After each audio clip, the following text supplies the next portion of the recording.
Hello guys! Hello! Gemini, welcome dito sa aking channel, Gemini. Alamin natin kung anong messages, vibration, gabay energy para sa lahat ng Gemini friends natin na nanonood. I hope na makuha mo ang energy. Ito ay May 1 hanggang 15, 2024.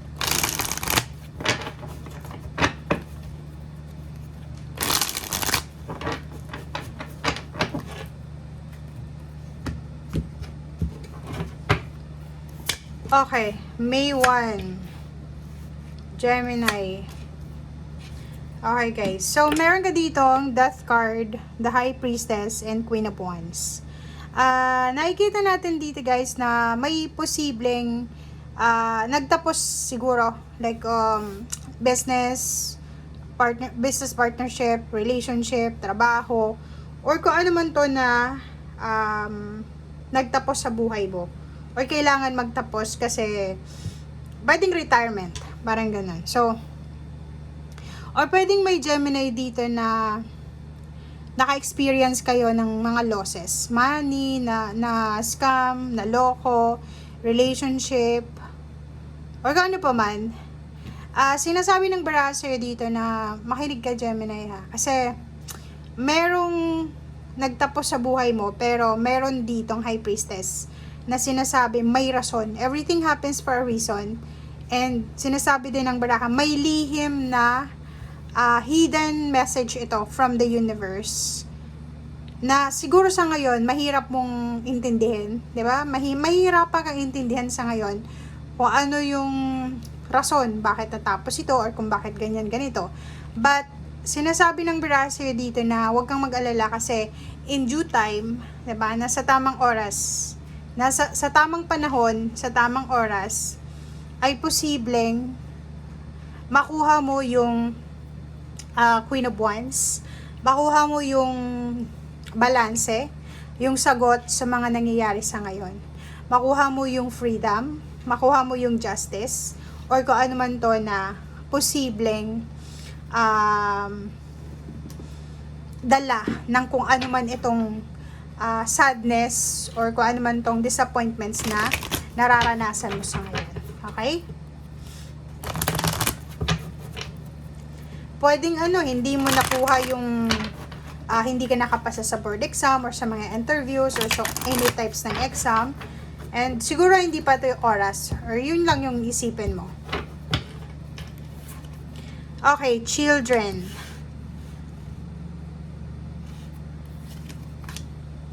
Okay, Archangel Raphael.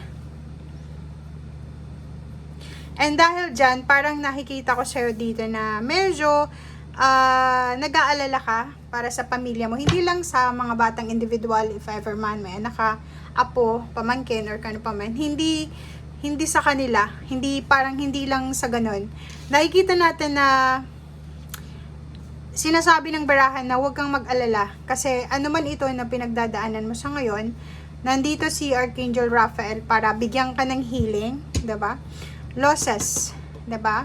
Emotional, financial losses ito. Physical, pwedeng may kapamilya ka sa either lola or parents na may sakit, parang gano'n. So sinasabi na huwag kang mag-alala kasi may posibleng kagamutan, may healing for mind, body, and spirit na darating sa'yo. And yun, huwag kang mag-alala kasi nandito yung angel na si Angel Raphael para proteksyonan ka o yung mga batang individual sa buhay mo. Nakikita rin natin dito na may pagkakataon siguro, may oportunidad ka na makapagbakasyon, makapag-relax, makapag-adventure, makapagsaya, or siguro magkaroon ka ng time para makapagpahinga ngayong buwan ng Mayo. Okay?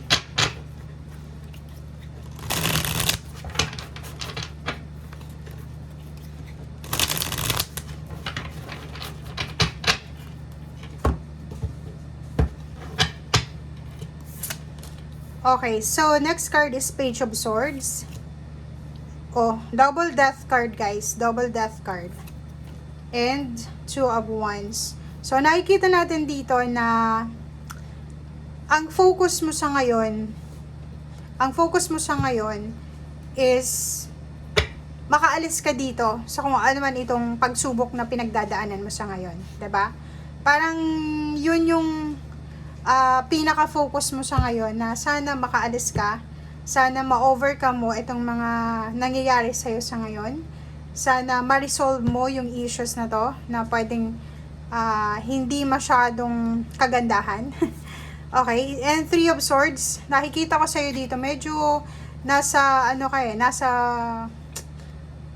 recovery, na may pain and heartaches kang nararamdaman.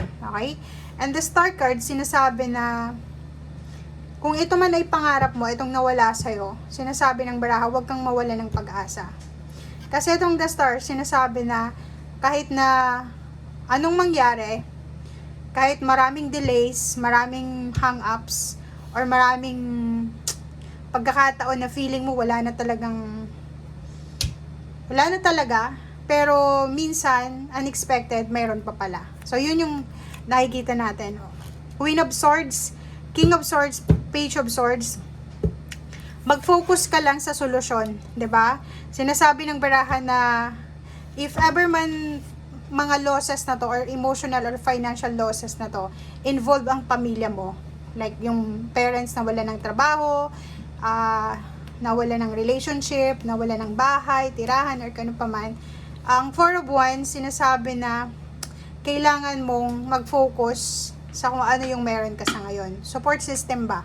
If ever man na maraming nawala sa'yo, isipin mo kung ano yung meron ka sa ngayon. Siguro nawalan ka lang ng pera, or pwedeng nawalan ka ng relationship like girlfriend, boyfriend, or pwedeng nawalan ka ng negosyo or trabaho, pero andyan pa rin yung pamilya mo. Andyan pa rin yung 4 of Wands mo. Andyan pa rin yung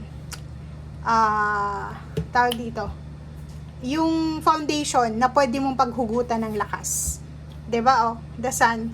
Sinasabi ng baraha, gamitin mo, ang sabi sa'yo ng baraha, gamitin mo yung pamilya mo, or kung sino man itong mahal mo sa buhay, or kung sino man itong 4 of Wands mo. Kasi bawat isa sa atin may 4 of Wands tayo, Gemini. Okay? For example, single ka, may parents ka, parents yung 4 of Wands mo, sila yung foundation mo, sila yung tahanan mo, sila yung lakas mo. So, gamitin mo sila para makausad ka.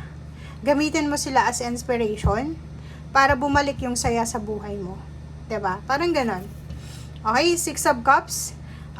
Sinasabi ng baraha, marami kang gustong balikan sa nakaraan, na pwede mo siyang mabalikan after mong makarecover sa kung ano man itong pinagdadaanan mo sa ngayon. So, ang kailangan mo muna sa ngayon is recovery. Okay? Recovery, acceptance, and move on. After mo maka-move on, yun, new beginnings. Okay? Thank you guys. Bye!